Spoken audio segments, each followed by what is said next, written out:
አገዛዙ በየጊዜው እየገባ ያለበትን አጣብቂኝ እየተመለከታችሁ ነው። ለምሳሌ በቅርቡ ቻይናዎች እና የቻይና ውጭ ጉዳይ ሚኒስትር አዲስ አበባ ተገኝቶ ነበር። ከዛ በኋላ በርካታ የወርቅ ማዕድናትን እንደዚሁ ወደ ቻይና ለማዞር የተስማማበት ግዴታ ውስጥ እንደገባ ተመልክታችኋል።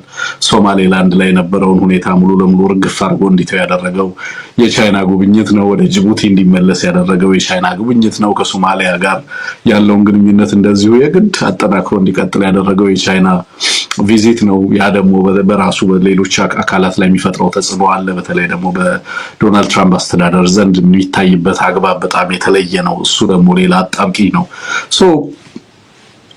አስቀድሞ ነው እንጂ መጥኖ መደቆስ ይባላል አይደለም። እና አገሪቱ ያለችበትና የነበረችባቸው እና አሁንም እየገባችባቸው ያለችባቸው መንገዶች ሁሉ በየጊዜው የሚያመጣው ተጽዕኖ ከጊዜ ወደ ጊዜ እየከረረ መምጣቱን የሚያሳይና ከፍተኛ ተጽዕኖ እየፈጠረ እንዳለ ማሳያ ነው።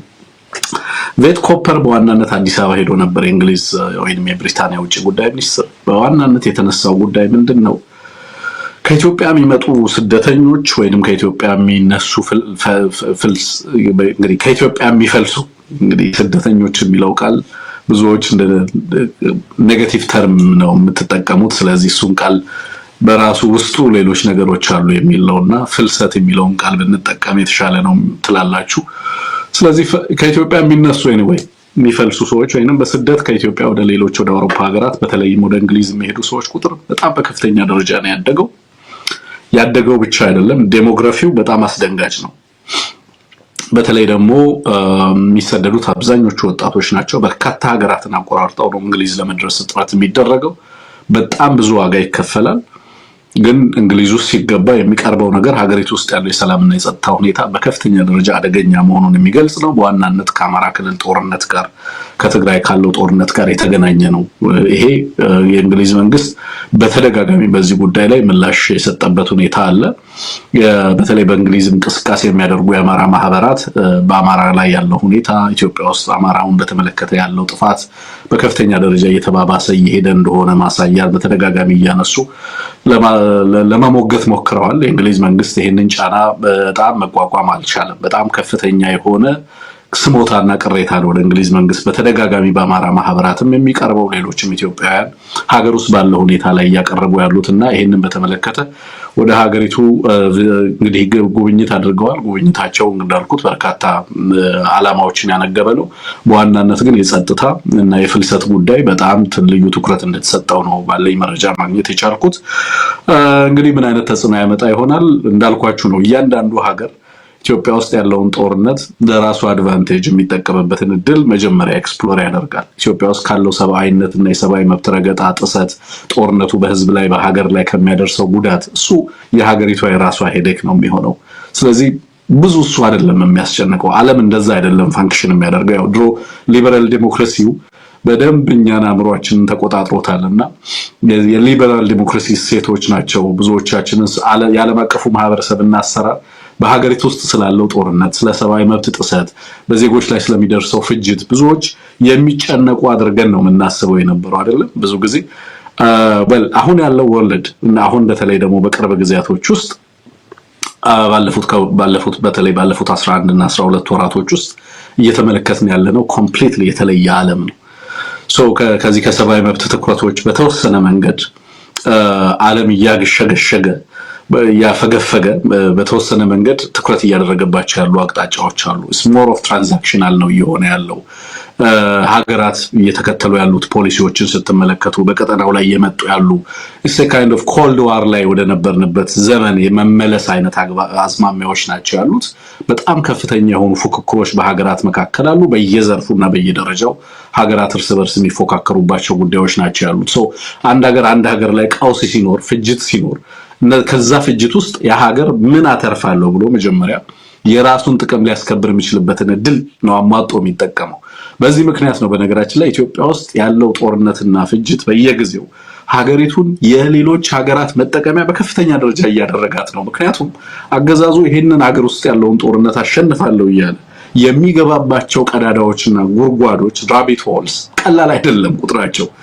ከጉድጓድ ወደ ጉድጓድ ሲሽለኮለክ ነው የምታገኙት በየቀኑ ማለት ነውና በጣም ተራ የሆኑ ሀገራት በኢትዮጵያ በምንም የማይሻሉ የነበሩ ሀገራት እነ ሶማሊያና እነ ጅቡቲ እንኳን ትልልቅ ዲሎችን ሴኩር ያደርጋሉ ይሄንን አገዛዝ ጠምዝዘውት። ምክንያቱም በጣም ቨልነራብል ነው፣ በጣም ተጋላጭ ነው፣ በእዳ የተጎሳቆለ ነው፣ በጦርነት ሀገሪቱንና የሀገሪቱን ህዝብ አንድነት በከፍተኛ ደረጃ የፈተነ ነው። የሀገሪቱ ተቋማት እጅግ የደቀቁ እየሆኑ ነው ያሉት። የሀገሪቱ የዲፕሎማሲና ዓለም አቀፋዊ ቁመና በጣም በከፍተኛ ደረጃ ዲሚኒሽ አድርጓል። ይሄን ቨልነራቢሊቲውን ያውቃሉ። ሲመጡ ይሄ አገዛዝ ፓኒክ እያደረገ እንዳለ ያውቃሉ። ሲመጡ መጀመሪያ የሚያስቡት ነገር እንዴት ነው እኛን ጥቅም እናስከብረው? ዲል ይዘውለት ይመጣሉ። ይሄንን ዘርፍ ለኛ ስጠን፣ ይሄንን ዘርፍ ለዚህ ስጠን፣ ይሄንን ዘርፍ ለገሌ ስጠን፣ ይሄንን ማዕድን እኛ እንፈልጋለን፣ ይሄንን እንደዚህ እናደርጋለን። የማይፈርመው አይነት ውል የለም። በየቀኑ የህግ ማሻሻያ ትሰማላችሁ አይደለም? ኢትዮጵያ ውስጥ ሁለት ዓላማ አላቸው። አንደኛ ዶሜስቲክ ፖሊሲው ላይ የራሴ የሚለውን ቡድን ለማርካት የሚያስችለውን አዳዲስ የህግና የደንብ አሰራሮችን ያረቃል። አንደኛው እሱ ነው። ሁለተኛው ዓለም አቀፍ ተጽዕኖ ህገ መንግስቱን እንኳን ሳይነካው በጣም በርካታ አዋጆችን ለምሳሌ አማራ ክልል ላይ የመሬት ማሻሻያ አዋጅ ሲያደርግ አይታችኋል። የሰራተኛ ምደባን በተመለከተ አዲስ አዋጅ አማራ ክልል ላይ ዛሬ ጸድቆ ተመልክቻለሁ። እነዚህ ሁለት ፖሊሲዎች በጤናቸው አይደለም የሚወጡት። በጦርነት ሁኔታ ውስጥ የሰራተኞችን ምደባ በተመለከተ፣ በጦርነት ሁኔታ ውስጥ የአማራ ክልልን መሬት በተመለከተና የመሬትን አዋጅ ለማሻሻል የተገደደበት ምክንያት ምንድነው ብላችሁ መጠየቅ ይኖርባችኋል። በየዕለቱ ሀገሪቱ ውስጥ የሚወጡ አዋጆች፣ ፖሊሲዎች፣ ደንቦች በቀጥታ ከውጪ በሚመጡ ተጽዕኖዎችና ሀገሪቱ ውስጥ ያለውን ሁኔታ ለማስተንፈስ ወይንም ደግሞ ጦርነቱን በበላይነት ለመጨረስ ያስችለኛል በሚል በየዕለቱ ሀገሪቱ ለረጅም ጊዜ ጠብቃ ያቆየቻቸው የፖሊሲ ነፃነቶችም ጭምር እየተናዱ እንዳሉ በትክክል ትገነዘባላችሁ ማለት ነው። በዚህ ምክንያት በአንድ በኩል ዕዳውን መክፈል እንዳልቻለ ያም ወደ ፍርድ ቤት እየወሰደው ነው። በሌላ በኩል የመጡ ሀገራት ሁሉ ፍላጎቶቻቸውን ማስፈጸም እንዲችሉ እድል እየከፈተላቸው እንዳለ ትመለከታላችሁ። በዓለማችን ላይ እጅግ ተጋላጩ መንግስት ምናልባት ኮንጎ ላይ ካለው መንግስት እና ሶማሊያ ላይ ካለው መንግስት በተለየ መንገድ ሊታይ የማይችል አገዛዝ እንደሆነ በግልጽ ትመለከታላችሁ። በዋናነት ግን የነዚህ ሁሉ ተጋላጭነት መሰረቱ ምንድነው? ኢትዮጵያና ኢትዮጵያ ህዝብ ላይ በተለይ ደግሞ በአማራው ላይ የታወጀው ጦርነት፣ በትግራይ ያለው ጦርነት እና በሌሎች አካባቢዎች ላይ ያለው ጦርነት አገዛዙን እንደዚህ አይነት አጣብቂኝ ውስጥ እንዲገባ እንዳስገድደው በግልጽ ማስቀመጥ ይቻላል ማለት ነው። ሁሉም ሀገር መጀመሪያ ይሄዳል፣ የራሱን ዲል ሴኩር ያደርጋል። ከዛ በኋላ በተወሰነ መንገድ ይሄንን ኮንሰርን ያነሳለታል።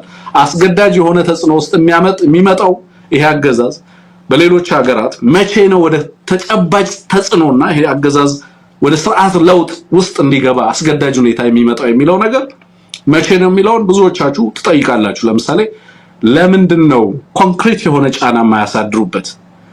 በሀገሪቱ ውስጥ በዚህ ደረጃ ቅቡልነት ያጣ አገዛዝ፣ ይሄንን ሁሉ ጦርነት እያደረገ ያለ አገዛዝ ትላንት አይታችኋል አይደል? የእንግሊዝ መንግስት ያወጣውን ኦልሞስት ሀገሪቱ ውስጥ የሀገሪቱን 2/3 የሚሆነውን የሀገሪቱን ግዛት አይቆጣጠርም። ቀይ በቀይ ሆኖ ነው የኢትዮጵያ ማፕ የወጣው አይደለም? ተደልዞ እንዳለ ማለት ነው። እንዳትሄዱ ነው የሚለው አካባቢዎቹን አቅልሞ እንዳለ ማለት ነው። ይሄ የሚያሳያችሁ የስቴት ኢንፎርስመንቱ የት አካባቢ ላይ እንዳለ የስቴቱ ስትሮንግ ፕሬዘንስ ያለው የት ጋር ነው፣ ለዜጎች ሰላምና ደህንነትን ሊያስፈን የሚችልበት አቅም ያለው የት ጋር ነው፣ ከዚያ ውጪ ያለው በአገዛዙ ቁጥጥር ስር የሌለ ነው የሚለውን አይነት ትርጉም የሚሰጥ መሆኑን ትመለከታላችሁ። ትላንትና በኢትዮጵያ ጉዳይ ላይ በዓለም አቀፍ ደረጃ እጅግ አነጋጋሪ ሆኖ የነበረው የእንግሊዝ መንግስት ያወጣው በተለይ ደግሞ ከዚህ ከንትን ጋር ተያይዞ የትራቨል ባን ጋር ተያይዞ የወጣው ዘገባ ነው። ማፑን እየተጠቀሙ በጣም በርካታ የዜና አውታሮች፣ ዓለም አቀፍ የዜና አውታሮች እሱን ሲሰሩ ነበር የነበረው። በጣም አስደንጋጭ ነው ለብዙዎቹ የነበረው። ምክንያቱም በዚህ ደረጃ ሀገሪቱ ውስጥ የሴኩሪቲ ሀገሪቷን ኢንቨስት ማድረጉን በዚህ ደረጃ ሀገሪቱን መቆጣጠሩን ብዙዎቹ አይገነዘቡም ነበር። አሁን ላይ ግን በስፋት ያን እንዲመለከቱ ትላንትና የወጣው ሪፖርት አይ ቲንክ ለብዙዎቹ አይን ገላጭ የነበረ ነው ማለት እንችላለን። አንድ ግን እናንተ ሁሉ የምትጠይቁት የነዚህ ሀገራት መንግስታት መሪዎች ይሄዳሉ፣ አገዛዙን ያስጠነቅቁታል፣ የሰብአዊ መብት ሁኔታውን ሀገሪቱ ውስጥ ያለውን ጦርነት በሰላምና በንግግር እንዲፈታ ይነግሩትና ዲል ሴኩር አድርገው ይመለሳሉ።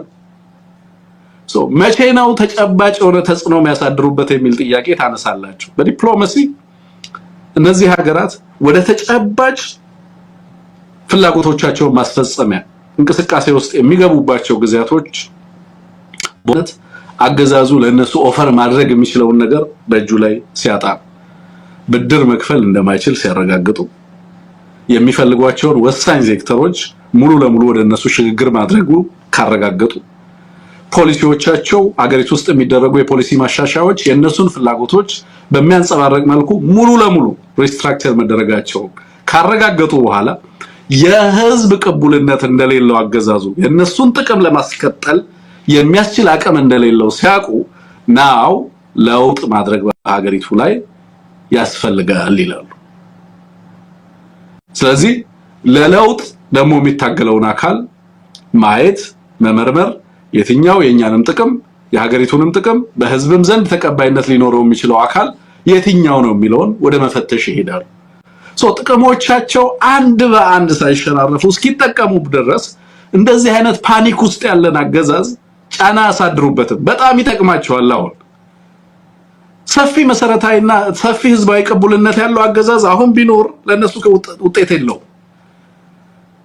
ስለዚህ ውጤት የሚሰጣቸው የትኛው ነው? በጣም ፓኒክ ያደረገው በህዝብ የተጠላው ከፍተኛ ተቃውሞ የሚደርስበት መላ ሀገሪቱን መቆጣጠርና ማቆጣጠር የማይችል ጦርነት ውስጥ የገባ እስካንገቱ ድረስ የተነከረ አገዛዝ መሆኑን ያረጋግጣሉ። ያንን ለተወሰነ ጊዜ ይጠቀሙበትና ከዛ በኋላ የህዝብ ጥያቄዎች አድሬስ የሚደረጉበት ሁኔታ እንዲታሰብ ናው የኛ ጥያቄ ደግሞ አገዛዙ ምን ቀረው? ከዚህ በኋላ ምን ኦፈር ያደርጋቸዋል? እጁ ላይ ምን አለ? ለምሳሌ IMF ሙሉ ለሙሉ የፖሊሲ ተግባራውን አገዛዙ ለማጠናቀቅ እስከ 2028 ድረስ ነው የፈረመው። የIMFን የፖሊሲ ሪስትራክቸሪንግ ሙሉ ለሙሉ ተግባራውን እንዲያጠናቀቅ እስከ 2028 ነው የሰጠው ጊዜ የሰጠው። ግን 2026 ላይ ነው ያለነው። ሁለት ዓመት ድረስ የሚፈልጉትን ነገር የሌሎች ሀገራት IMF ነሰርሊ ማለት አይደለም ባንንም በሌላም መንገድ እነዚህ ተቋማት ፍላጎቶቻቸውን ማስፈጸሚያ የሆኗቸው ሀገራቶች ይሄ አገዛዝ በሚቀጥሉት 1 ዓመታትና 2 ዓመታት ፍላጎቶቻቸውን ሊያስፈጽሙ አይነው የህዝብ ፕሬሸር በጣም ማውንት እያደረገ በሄደ ቁጥር እየጨመረ በሄደ ቁጥር ምንም ማድረግ አይችሉም። አገዛዙ ይበልጥ መምራት የማይችልበት እድል ከገባ ሙሉ ለሙሉ ወደ ሌላ አካላት መዞራቸው ግድ ነው። በዋናነት በተቃዋሚነት ሚና ላይ የተሰለፉት ኃይሎች አቅም ማተር ያደርጋል በዚህ ረገድ ማለት ግን ያኛው አቅም ከፍተኛ ተጽዕኖ አገዛዙ ላይ ያሳደረ ማሄድ ከሆነ ይሄው ያለው አገዛዝ ቀደም እንዳልኳችሁ ነው። አንካራ ሄዳ ሶማሊያ ታስፈርመዋለች፣ ጅቡቲ የፈለገችበት ቦታ ወስዳ ታስፈርመዋለች። ሌሎችም አካላት የፈለጉትን ነገር ኢቭን ሀገሪቱ ውስጥ ተራ ግለሰቦች የሚፈልጉትን ነገር ያስፈጽሙበታል። በተወሰነ መንገድ እንደዚህ አይነት በህዝብ የተጠላ በብዙ አይነት ሁኔታ ውስጥ ከፍተኛ ተጽዕኖ ውስጥና ጫና ውስጥ ያለ አገዛዝ የብዙዎችን ፍላጎት ለማስፈጸም ምንም ችግር የሌለበት መሆኑን ስለሚያስቡ ብዙዎቹ በተወሰነ መንገድ የሱ ለተወሰነ ጊዜ መቀጠል ብዙ ፕሮብለም ችግር ሆኖ አይታያቸውም። ሌሎች ኃይሎች ግን እየተጠናከሩ በሄዱ ቁጥር ህዝብ ጥያቄው እየጨመረ በሄደ ቁጥር እየጎላ በሄደ ቁጥር ተቃውሞ ባደገ ቁጥር የህዝብ ተሳትፎ ይሄንን ትግል የሚደግፈው የሚቀላቀለው ኃይል እያደገ በሄደ ቁጥር ወደ ሌሎች ኃይሎች ማዘንበልና ሌሎች ኃይሎች የለውጥ ኃይል ሆነው እንዲመጡ እና በህዝብና የህዝብን ፍራስትሬሽን አድሬስ እንዲያደርጉ በተወሰነ መንገድ እድላቸው እየሰፋ መሄዱ ያያየለ ይሄዳል ማለት ነው። ምን እያልኳችሁ ነው? የሀገር ውስጥ ፖለቲካ የውጪ ተጽዕኖ ሙሉ ለሙሉ ሼፕ ያደርገው ኢትዮጵያ ውስጥ ለውጥ ለማምጣት በዋናነት ወሳኙ ኢትዮጵያ ውስጥ የሚንቀሳቀሰው ኃይል ነው። ኢትዮጵያ ውስጥ የሚንቀሳቀሰው ኃይል ነው። የሀገሪቱ ውስጥ ያሉ ኃይሎች አንድነትና ጥንካሬ በጣም መሰረታዊ ነው እና አገዛዙ ያለበት ሁኔታ በህዝብ ዘንድ ያለበት ሁኔታ እነዚህ በጣም አስፈላጊ ናቸው። አይ ቲንክ ቪዲዮ የትንሽ እየዘገየ ነው ግን እናንተ ጋር ሲደርስ ችግር ያለው አይመስለኝም። ጻፉልኝ ችግር ካለው። ግን ደግሞ ሀገር ውስጥ ያሉ ኃይሎች በዋናነት ወሳኝ ቢሆኑ ቀጠናዊና ዓለም አቀፋዊ ሁኔታዎች ደግሞ በጣም ጠቃሚ ናቸው። እነዛን ሁሉ የታሰበ የትግል እንቅስቃሴ ማድረግ አስፈላጊ ነው የሚለውን ነገር ከዚህ አንፃር ለማንሳት ብዬ ነው። የእንግሊዝ የውጭ ጉዳይ ሚኒስትር በዚህ ምክንያት ሀገሪቱ ውስጥ ተገኝቷል። በቀጥታ ሀገሪቱ ውስጥ ያለውን የጸጥታና የደህንነት ሁኔታ የተፈናቃዮች ከሀገሪቱ ውስጥ የሚሰደዱ ዜጎችን ጉዳይ እንደዚሁ እጅግ አሳሳቢ ጉዳይ አድርገው አንስተዋል። ከዛ ውጭ ኢንቨስትመንትና ሌሎች ጉዳዮችን አይተዋል።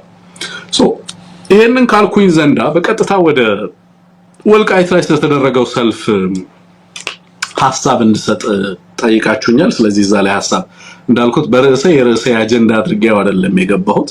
ምክንያቱም ትላንትና ከትላንት ወዲያ እዚህ ጉዳይ ላይ በደንብ ድወይል አድርጌያለሁ፣ ሐሳብ ሰጥቼበታለሁ። ድምጼ እየተሰማችሁ ከሆነ ባካችሁ ጻፉልኝ። ሐሳብ መስጠት ከመጀመሪያ በፊት አደጋ ቪዲዮ መዘግየት ሁኔታ እያየሁበት ስለሆነ እናንተ ጋር ግን ጥርት ብሎ እየሄደ ከሆነ በጣም ደስ ይለኛል።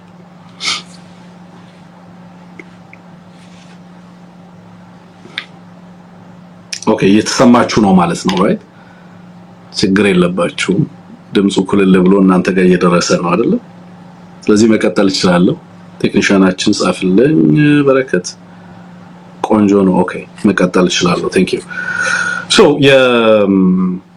ይሰማል። ኦኬ የወልቃይትን በተመለከተ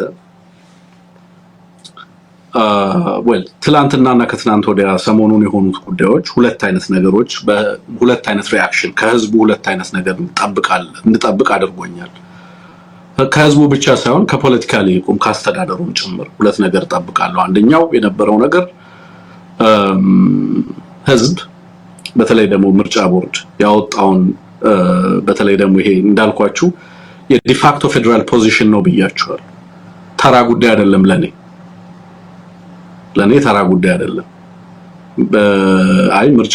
የምርጫ ቦርዱ ነው ያደረገው፣ ስለዚህ የፌደራሉን አቋም ነሰለ አይገልጽም የሚል ለኔ ኦህዴድ አጋድሞ ልሂቃኑን ለማረድ የት ምን ያህል ርቀት እንደሚሄድ ማሳያ ነው።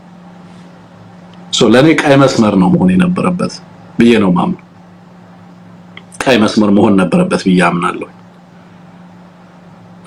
የህዝብ ቁጣና ሰልፍ ጠብቄ ነበር። በዚህ በኩል የክልሉ መንግስት መግለጫ ያወጣል፣ የአብይንና የምርጫ ቦርዱን ውሳኔ ተቃውሞ፣ አስተዳደሩም ከፍተኛ ተቃውሞ ያሰማል፣ ህብረተሰቡም እንደዚሁ የተቃውሞ ሰልፍ ያደርጋል። የኛ ደህንነት ጉዳይ ሴኩሪቲያችን ኒጎሽብል አይደለም፣ አንተ ለምትፈልገው ዓላማ የኛን ጉዳይ አትሸጠውም፣ ማስፈጸሚያ አታደርገውም የሚል ከፍተኛ ቁጣ ይመጣል የሚል ኤክስፔክቴሽን ነበር የነበረኝ።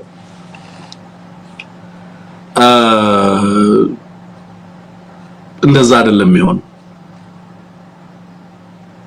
ህወሓትን በሰልፍ ማውገዝ ምንም ጥያቄ የለውም። ወልቃይት ላይ ያለ አማራ ህወሓትን ሲያወግዝ የኖረው ነው፣ ሲታገል የኖረው ነው፣ ብዙ ዋጋ የከፈለበት ነው። ስለዚህ መቀጠሉ አልገረመኝም። በዛ ረገድ የሚጠበቅ ነው ማለት ነው።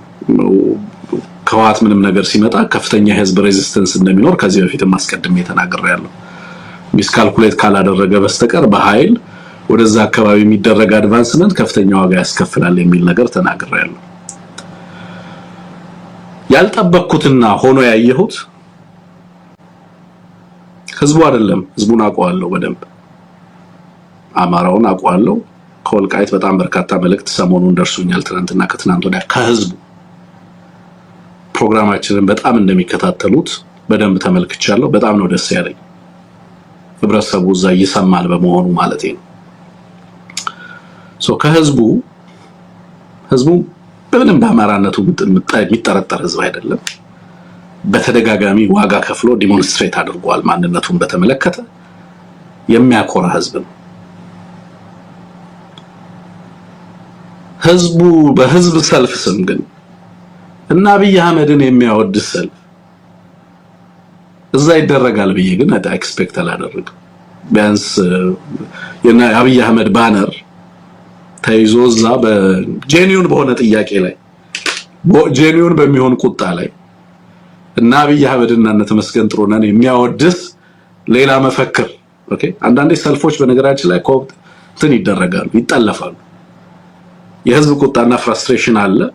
በዛ ሰልፍ ላይ ግን አመራሩ የሚፈልገውን ባነር ይዞ ይወጣል። ምክንያቱም ህዝብ የተደራጀ አይደለም፣ ከየቤቱ ነው የሚመጣው ተጠርቶ። ህዝብን ሰልፍ የሚያወጣው ስጋት ነው። ህዝብ የደህንነት፣ የሰላም እጦት፣ ፍርሃት፣ በበርካታ ጫናዎች ወልቃይት ላይ ደግሞ በብዙ መከራ ውስጥ ያለፈ ህዝብ ስለሆነ ይሄ ስጋት እንዳለበት ግልጽ ነው። ጦርነት መጣ ሲባል በዋናነት የህዝቡ ሰላም በምን ያህል ደረጃ እንደሚፈተን ትረዳላችሁ ብዬ አስባለሁ። ብዙ ዋጋ ለከፈለ ህዝብ እያንዳንዱ ጦርነት ምን ማለት እንደሚሆን ትገምታላችሁ። በእንደዛ አይነት ሁኔታ ውስጥ ግን ልሂቁ የራሱን የፖለቲካ ማስፈጸሚያ ለዚህ ነው እኔ በዳያስፖራ የሚደረጉ ሰልፎች ላይ ዩኒፋይድ በሆነ መንገድ ባነሮችን እያንዳንዷን ባነር እከታተላለሁ።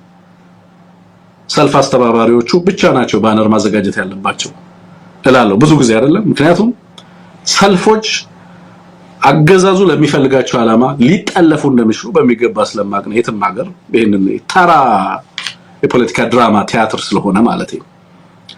እዛ ቦታ ላይ የና አብይ አህመድ ፎቶ ወጣ። አልጠበኩም።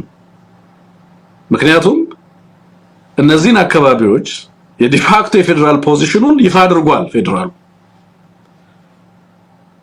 ስለዚህ ቁጣ ነው የምጠብቀው እንጂ እነዚህ ኃይሎች ላይ በከሃዲነት ይከሰሳሉ እንጂ ኢትዮጵያዊነት ያሸንፋል ተብሎ የእነዚህ ሰዎች ፎቶ እንዲታይ መደረጉ ተገቢና አግባብነት ያለው ብቻ ሳይሆን እዛ ካለው ሪያሊቲ ጋር ፈጽሞ የተጣረሰ ነው።